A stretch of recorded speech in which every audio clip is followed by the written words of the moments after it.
Assalamualaikum warahmatullahi wabarakatuh. Shalom. Perkenalkan, nama saya Doni Saputra Sinaga dengan NIM 0732022046 dari Teknik Tambang kelas B. Di sini saya akan mempresentasikan ujian akhir semester batubara yang telah saya buat. Kita masuk soal pertama. Soal pertama itu ada jelaskan proses pengayakan dan klasifikasinya. Kita masuk definisi pengayakan. Pengayakan atau screening itu adalah proses pemisahan secara mekanik campuran partikel padat berdasarkan perbedaan ukuran partikelnya. Nah, di dalam proses ini menggunakan alat yang disebut ayakan seperti gambar di samping. Nah, ini memiliki permukaan berlubang dengan ukuran lubang yang seragam. Partikel-partikel yang kecil dari diameter lubang ayakan akan lolos dan jatuh ke bawah, sedangkan partikel yang lebih besar akan tertahan di atas ayakan. Dengan cara campuran partikel dapat dipisahkan menjadi beberapa fraksi dengan ukuran partikel yang berbeda. Jadi nanti ini partikel yang besar-besar yang tertumpuk itu ada di sini dan yang halusnya ada di bawah yang telah diayak. Kemudian masuk jenis-jenis ayakan. Jenis-jenis ayakan yang pertama itu adalah ayakan statis. Ayakan statis adalah jenis ayakan yang paling sederhana, yakni ayakan ini tidak memiliki gerakan dan hanya mengandalkan gravitasi untuk memisahkan partikel. Ayakan statis ini biasanya digunakan untuk memisahkan partikel yang kasar dan kering, seperti gambar di samping ayakannya. Kemudian yang kedua itu ada ayakan getar. Ayakan getar ini memiliki permukaan yang digetarkan untuk membantu memisahkan partikel. Getaran ini dapat membuat partikel lebih mudah lolos dari lubang ayakan. Ayakan getar ini biasanya digunakan untuk memisahkan partikel yang jauh lebih kecil dan basah. Kemudian ada ayakan trommel. Ayakan trommel yaitu ayakan yang berbentuk silinder. Bentuknya silinder seperti gambar samping sama persis. Material dimasukkan ke dalam trommel dan diputar. Material yang lebih kecil akan lolos melalui lubang ayakan di dinding trommel. Sedangkan material yang lebih besar akan keluar dari ujung trommel. Ayakan trommel umumnya digunakan untuk memisahkan material yang kasar seperti batu dan kerikil. Kemudian yang terakhir yaitu adalah jenis pengayakan statis. Pengayakan statis ini umum digunakan karena metode ini menggunakan metode penyaringan. Material ini dilakukan tanpa gerakan, geser atau putaran pada ayakan. Nah, material ini dituangkan ke atas permukaan ayakan dan material yang lebih kecil akan di lubang ayakan, sedangkan material yang lebih besar akan terarah di atasnya, tertahan. Kemudian selanjutnya pengoperasian persiapan batu bara. Yang pertama ada scalping atau pre-scanning, yaitu pemisahan material berukuran besar atau kasar dari round of mining coal. Biasanya materialnya dilakukan penghancuran terlebih dahulu, dan hasilnya berupa raw coal dapat diproses ke tahap selanjutnya. Proses ini biasanya terjadi di luar pabrik persiapan, terletak di lokasi breaker. Layar layar terletak di salat produksi ukuran rotor breaker atau dampak crosser roll sebelumnya. Kemudian layar scalping adalah kasar. Tunggal dek bergetar layar cenderung 17-25 ukuran bukaan sampai 150 mm dan dek dapat tambah. Kemudian bila screen digunakan, sebelum menuju pengecilan ukuran menggunakan vibration screen atau screen grizzly. Kemudian ada zigging atau grading, yaitu proses pemisahan raw coal menjadi beberapa ukuran yang diinginkan, atau pemisahan ukuran menjadi produk clean coal sesuai pasar. Ini dibantu dengan penyemprotan air, kemudian untuk melepaskan magnetit yang terbawa batu bara dan memperoleh kembali air sehingga dapat digunakan kembali. Kemudian melepaskan material halus dari batu bara sehingga kadar abu berkurang. Kemudian ada draining dan rinsing, proses pemisahan magnetit dan material yang halus dari produk pencucian material padat. Dewatering screen operation on batu bara halus 0,5 mm dan mengurangi kadar air 25%. Kemudian pada 0,5 mm batu bara berbentuk bubur, solidnya tidak kurang dari 30%. Kemudian yang terakhir menggunakan CV band di atas screen. Dan ada dewatering, proses pemisahan air batu bara dengan pengotor pada batu bara. Kemudian selanjutnya ada faktor yang mempengaruhi pengayakan. Yang pertama itu ada jumlah umpan. Nah, di dalam jumlah umpan ini kelebihan muatan itu pengayakan menyebabkan Bahan undersize akan tertukar dengan oversize. Itu juga menunjukkan bahwa efisiensi turun sebagai tingkat umpan berkurang di bawah optimal karena beban ringan memungkinkan material untuk melambung di atas permukaan pengayakan.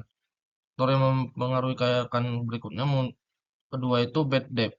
Bed depth adalah ketebalan lapisan batu bara di atas ayakan untuk batu bara. Bed depth pada bagian buangan dari ayakan jumlahnya tidak boleh melebihi 3 kali. Kemudian yang ketiga ada kadar air. Pengayakan menjadi semakin lebih sulit karena kadar air permukaan meningkatkan hingga persentase tertentu 4-7% bara bituminus. Ini adalah tiga titik lengket maksimum, dan keduanya lebih dan kurang kelembapan akan membuat pengayakan lebih mudah. Kemudian yang keempat itu sudut pengayakan dan mekanisme. Di dalam efisiensi pengayakan cenderung terpengaruh dengan sudut di mana pengayakan beroperasi. Sudut ini biasanya terkait dengan materi yang disaring dan ukuran bukan dari permukaan pengayakan.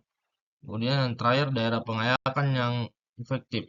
Pengayakan yang efektif biasanya diambil sebagai lebar dikurangi 150 mm kali panjang untuk memungkinkan efek menjepit bar atau perangkat lain untuk mengamankan permukaan ayakannya. Kemudian klasifikasi. Proses pengelompokan batu bara berdasarkan berbagai karakteristik untuk menentukan kualitas dan kegunaannya. Di sini ada pertama scanning atau pengayakan. Scanning adalah proses memisahkan batu bara berdasarkan ukuran partikel menggunakan ayakan. Di sini ada dua, yaitu kering dan basah. Waktu kering itu menggunakan screen atau saringan untuk memisahkan batu bara berdasarkan ukuran partikel. Metode ini efektif untuk batu bara yang tidak terlalu basah. Kemudian yang kalau basah itu dilakukan dengan menggunakan air untuk membantu proses pemisahan partikel yang lebih halus yang mungkin tidak efektif dipisahkan dengan pengayakan kering. Kemudian ada gravity separation. Gravity separation ini adalah metode pemisahan fisik yang memanfaatkan perbedaan berat jenis atau densitas antara partikel untuk memisahkan komponen-komponen dalam campuran. Ada dua contohnya, yaitu jigging dan spiral. Jigging ini proses di mana batu bara dimasukkan ke dalam air atau medium lain yang memungkinkan batu bara dengan berat jenis berbeda dipisahkan berdasarkan berat spesifik mereka. Kemudian spiral digunakan untuk mengolah fraksi batu bara halus dengan menggunakan gaya sentrifugal dalam spiral untuk memisahkan partikel berdasarkan berat jenis. Ini berikut gambar-gambarnya. Ini scanning, ini gravity separation. Kemudian ada flotation, ini gambarnya. Flotation itu adalah teknik pemisahan dalam pengolahan batu bara yang memanfaatkan perbedaan sifat permukaan batu bara dan kontaminan untuk memisahkannya dari satu sama lain. Flotasi dalam pengolahan batu bara ini prosesnya pemisahan yang digunakan untuk meningkatkan kualitas batu bara dengan menghilangkan kontaminan seperti abu sulfur dan mineral lainnya. Kemudian metode ini terutama efektif dalam memisahkan partikel batu bara yang sangat halus dan sulit melalui metode fisik konvensional seperti pengayakan atau gravity separation. Kemudian dense separation. Ini gambarnya. Bisa kita lihat misalnya yang digunakan dalam industri pengolahan mineral dan batu bara untuk memisahkan bahan berdasarkan perbedaan densitas. Proses ini memanfaatkan medium padat atau cair yang memiliki densitas di antara partikel yang ingin dipisahkan. Batu bara yang umumnya memiliki densitas lebih rendah akan mengapung, sementara pengotor dengan densitas lebih tinggi akan tenggelam. Medium yang sering digunakan adalah larutan air dengan magnetit yang ditambahkan untuk menyesuaikan densitasnya. Kemudian lanjut, sebutkan dan soal kedua, sebutkan dan jelaskan jenis metode pencucian batu bara. Nah, di sini ada pencucian. Pencucian itu adalah suatu proses untuk menaikkan kualitas batu bara dengan cara mengurangi kadar abu dan berelang berdasarkan sifat fisik antara batu bara dengan mineral lainnya seperti metal. Ini saya lihat contohnya, saya ambil dari Google. Kemudian ada konsentrasi gravitasi. Tujuan konsentrasi gravitasi ini untuk meningkatkan kadar mineral dengan memisahkan mineral berharga dari pengotornya. Konsentrasi gravimetri ini yaitu proses konsentrasi yang memanfaatkan perbedaan densitas mineral dalam suatu media fluida. Produk konsentrasi ada dua, yaitu di mana ada konsentrat dan ampas. Peralatan konsentrasi yang banyak dipakai ialah jengkek, meja goyang, konsentrasi spiral, dan palong. Kemudian kita masuk dalam jenis metode pencucian batu bara. Di dalam proses ini jenis-jenisnya ada beberapa. Yang pertama itu ada jigging. Jigging adalah metode pencucian batu bara yang menggunakan prinsip perbedaan berat jenis antara batu bara dan kotoran. Batu bara yang memiliki berat jenis lebih rendah akan tertahan di atas, sedangkan kotoran yang memiliki berat jenis yang lebih tinggi akan tenggelam ke bawah. Jigging ini umumnya digunakan untuk memisahkan batu bara dari pengotoran yang kasar, seperti batu dan kerikil. Kemudian yang kedua itu washing table. Washing table ini adalah metode pencucian batu bara yang menggunakan prinsip perbedaan sifat permukaan antara batu bara dan kotoran. Batu bara yang bersifat hidrofilik atau menyukai air akan menempel pada permukaan meja, sedangkan kotoran yang bersifat hidrofilik, hidrofobik, tidak menyukai air, akan terbawa oleh air. Washing table umumnya digunakan untuk memisahkan batu bara dari kotoran yang halus seperti pasir dan tanah liat. Kemudian yang ketiga jenisnya itu Keylon washing. Keylon washing ini adalah metode pencucian batu bara yang menggunakan gaya sentrifugal untuk memisahkan batu bara dari kotoran. Batu bara yang memiliki berat jenis lebih rendah akan terdorong ke atas oleh gaya sentrifugal. Sedangkan kotoran yang memiliki berat jenis lebih tinggi akan terdorong ke bawah. Kemudian Keylon washing ini umumnya digunakan untuk memisahkan batu bara dari kotoran yang sangat halus seperti lumpur. Bisa kita lihat gambarnya dengan prosesnya juga di samping ini. Kemudian ada yang terakhir flotasi. Flotasi ini adalah metode pencucian batu bara yang menggunakan gelembung udara untuk memisahkan batu bara dari kotoran. Batu bara yang bersifat hidrofobik akan menempel pada gelembung udara dan mengapung ke atas. Sedangkan kotoran yang bersifat hidrofilik akan tenggelam ke bawah. Kemudian flotasi ini umumnya digunakan untuk memisahkan batu bara dari kotoran yang sangat halus seperti abu dan prelang. Berikut juga ada contohnya saya buat gambar dan prosesnya, bisa kita lihat. Kita masuk soal ketiga. Soal ketiga itu yang 3.1 jelaskan tentang sampling batu bara, nanti saya akan jelaskan. 3.2 jelaskan tentang blending dan homogenisasi. 3.3 jelaskan artikel pada link berikut yang membahas simulasi blending batu bara. Oke, baik. Kita akan menjelaskan pertama sampling batu bara. Sampling batu bara itu merupakan proses pengambilan contoh batu bara secara sistematis dan representatif untuk menentukan kualitas dan karakteristiknya. Hal ini sangat penting dalam berbagai aspek industri pertambangan dan perdagangan batu bara. Di sini saya mengambil beberapa tujuan pengambilan sampel batu bara, yaitu yang pertama itu untuk mengetahui kualitas batu bara sendiri, seperti kandungan kalori, kabut sulfur, kadar air, kadar karbon dan nitrogen, kadar zat terbang, dan fixed karbon. Kemudian yang kedua memenuhi persyaratan kontrak, ketiga penegakan, keempat penelitian dan pengembangan, kelima dokumentasi. Berikut gambar pengambilan sampel yang ada di PT-PT pertambangan batu bara. Kemudian metode pengambilan batu bara ini saya ambil ada 4 metode utama pengambilan sampel batu bara, yaitu yang pertama sampling manual. Di mana sampling manual ini pengambilan sampelnya itu dilakukan secara manual dengan menggunakan peralatan seperti sekop, palu, dan ember. Kemudian yang kedua sampling mekanik. Pengambilan sampel dilakukan dengan menggunakan peralatan mekanis seperti alat bor, conveyor, belt sampler, dan automatic sampler. Kemudian yang ketiga sampling in situ.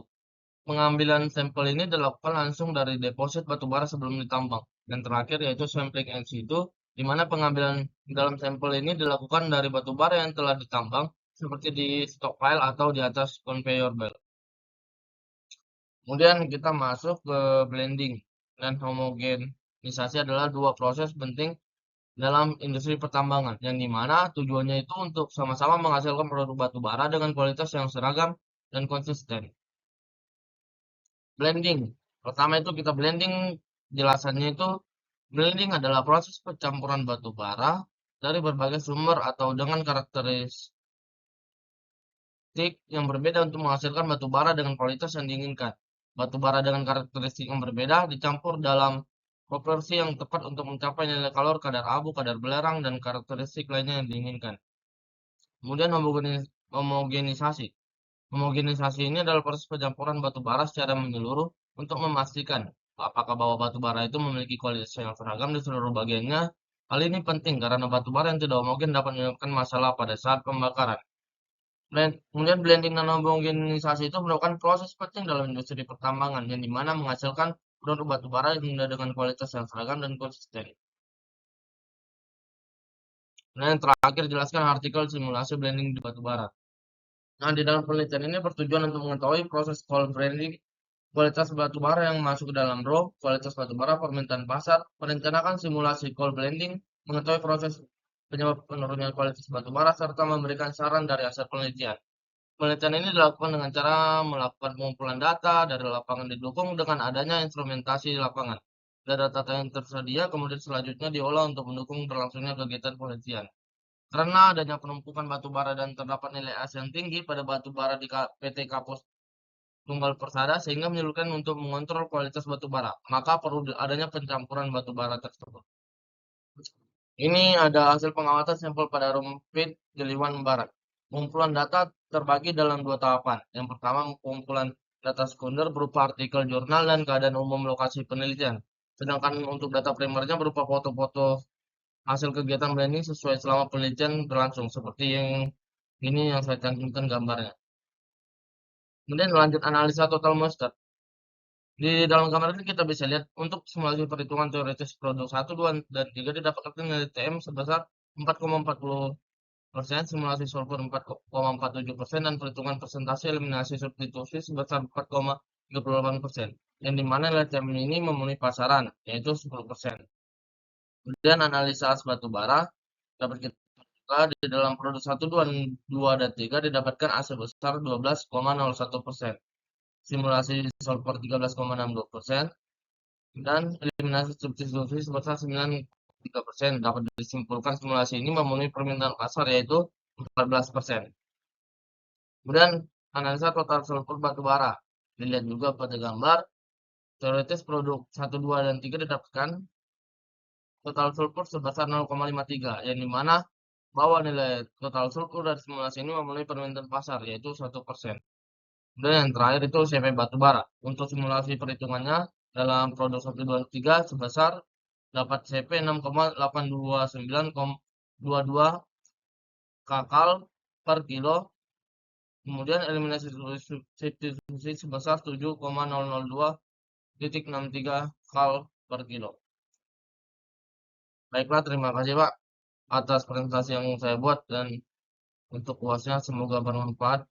Apabila ada salah kata, saya mohon maaf. Saya ucapkan terima kasih. Assalamualaikum warahmatullahi wabarakatuh.